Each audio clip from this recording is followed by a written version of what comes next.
ka fara sanfɛla ka sanbulu min bɛ sanfɛla fana la ka bon kosɛbɛ. Donc yɔrɔ in a mago bɛ baaraw dɔ la pour que ka se k'a dafa. Wari hakɛ min fɔra yɔrɔ in na o de ye $40,000 ani $1,000,000. Bɔ a kalama cogo min na $25,000 kɔni tun bɛ an bolo kɔrɔ ka ban. Donc san an bɛ wele bila balima bɛɛ lajɛlen ma. O yɔrɔ in wari ye n'Ala sɔnna fana n'a sɔrɔla baara minnu b'a la k'a dafa ka yɔrɔ in ka baara dɔ ka k'a la pour que a n'a ka denbaya bɛ se ka yɛlɛma a kɔnɔ cogoya min na. Donc o baaraw fana bɛna laɲini a kɔnɔna na. Donc o de to an bɛna nin video in kɛ n'Ala sɔnna vocal kɔnɔna na ni minnu kan ka fɔ an b'olu tɔ fɔ.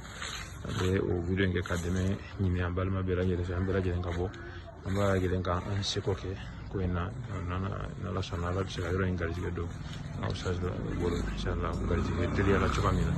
Donc video kɛ kun y'o de ye an b'a ɲini Ala fɛ Ala k'an sabali kalama ɲuman d'an ma Ala ka limaniya Ala k'an ka diinɛ faamuya salafu ka taabolo kan Ala k'o jidi salli ala Muhammad. Assalamu alaikum wa rahmatullahi wa barakatuh.